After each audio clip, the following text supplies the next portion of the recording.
I gave you guys a couple of images here. But we're going to start with this. Okay. So let's see how big this is. It's pretty big. That's as big as it is. Okay, so if I want to come back here, and what we're going to do is we're going to select out this sky. But you can see what a nightmare that would be if I went in here and I tried to pen tool this or something. It's pretty much impossible. Okay? And we're going to talk about another complex one using the same technique on Monday. Okay? So, bear with me here because I don't do this that often. Okay, so what we're going to do here is we're going to start messing with our channels here. Okay? So our channels is where Photoshop's storing all the color information, where it breaks it down, okay? In this case, we've got RGB, so okay, so this RGB, that's your channel all put together. Then if I click like red, let's click red, it gives me the channel information in black and white, okay? It doesn't really matter why it does that. Basically, from what I've read, it's sort of like where the most white is where the most red is in this image and blah, blah, blah. But that doesn't matter. What we're going to do is we're going to go through here and we're going to try and find the channel with maximum contrast, okay? So there's red, there's green, and that's clearly where the sky is separating from this ground plane much better. Does that make sense? Okay, so that's what we're going to use. Now, on the video I'm going to send that's not today's video, I talk about a way to make a new alpha channel. Do it this way that I'm going to do right now because it's just easier. I'm just going to grab, so we've decided the blue is our channel we're going to work on, correct?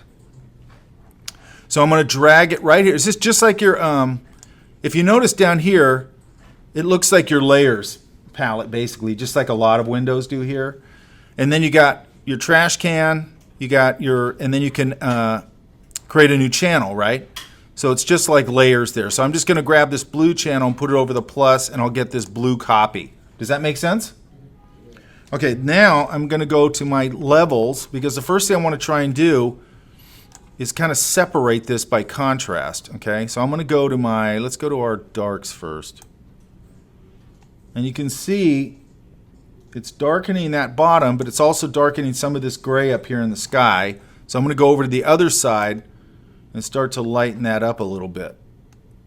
Okay, and I'm going to start creating this, hopefully this balance where I can start to get, and what I've got to be careful of is like these leaves and stuff back here, I don't want to eat into them, okay? So it's a little balancing act here. And then I'm going to go to my mid-tone. I'm going to say, I'm going to say there for now. See if I can get a little more white in here. Let's try that. Okay, so for now, that's as good as I can get on that. So now what I'm going to do is I'm going to grab my brush. I'm just going to grab a regular round brush.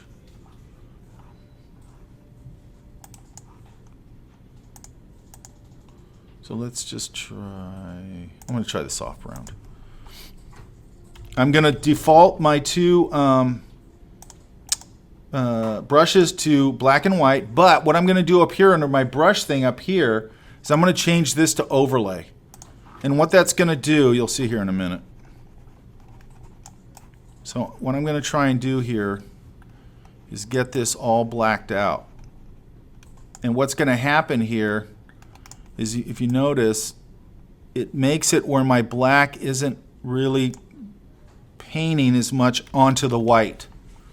Okay, so it makes it a little easier for me to not go over that too much. And then I'm going to switch it here in a minute. I want to cover that. Yeah, I want to cover that. Let's just leave that for a second. Now, once I get this sort of knocked out, and I'm going to do it a little bit sloppy just for speed. I'm going to take this off overlay for a second and go to normal. Because if you notice here, that's as much as the overlay is letting me black it out. So I'm going to put this back to normal. What happened? It's weird. My brush isn't going bigger. Hang on. That's weird. And I'm going to just go over this with opaque. I'm not going to get near that edge because that will screw me up. It'll paint onto that, see? I don't want to do that.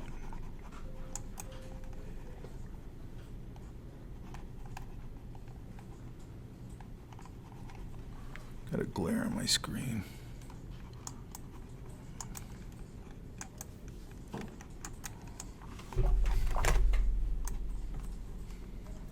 Okay, now I'm going to do the same thing. I'm going to go back to overlay.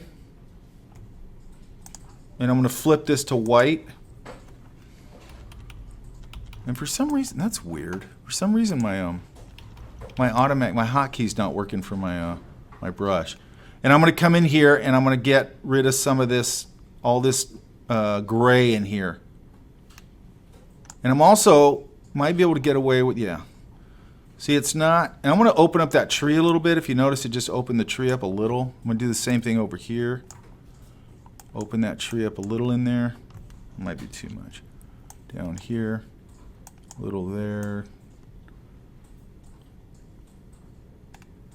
Got to be careful with these little spindly trees here. That's a little tricky. I'm just going to let them kind of go away a little. I could also just let them go away completely and just pop them back in there if I really care. And then I'm going to go back to my black for a second. So I'm going to see if I can get rid of that. Okay. And let's say that that looks okay. So what I'm going to do here, and remember I said you can go Control-click on your thumbnail in a lot of different windows. Well, here's another one, okay? So I'm going to Control-click. Only I'm going to invert it because right now I've got the sky. I don't want the sky. So I'm going to go here to select and go inverse, okay? And now I'm going to go back over here to my layer. And I'm going to hit layer mask. And you can see what it did, right? It took that selection and made a layer mask, okay, on that layer, okay? So let's see how clean or not clean it is. Let's do our grayscale thing. Let's go a little darker. And I'm just going to fill this. It's not too bad. Okay, can you guys see that? That's a pretty good selection. There's still some things in here I'd need to go in and tweak, but I think for the purposes of what we're doing, it's fine. Does that all make sense so far? Yeah? Okay, so let's get rid of this channels for a second. Where the hell is it? Oh, let's put it here. Okay, so now what we're going to do is we're going to make it, because before it was sort of a cloudy, overcast day, and we're going to make it a nice day. And then we're going to make it something else.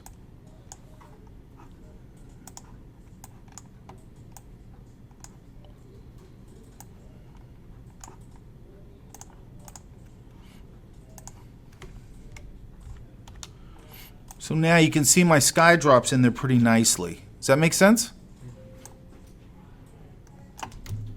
And actually it's weird because this day was like pretty overcasty. I might knock this sky down a little. Maybe just a hair. Or I might even knock this down a little, but it's not too bad. Does that make sense? Yeah? So let's try something else here.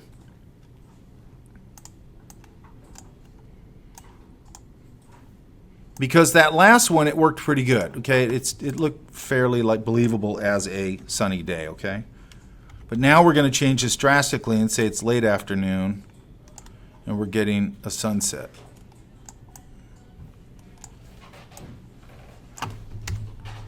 So let's see, right there. Let's get our sunset right there. Let's go bigger.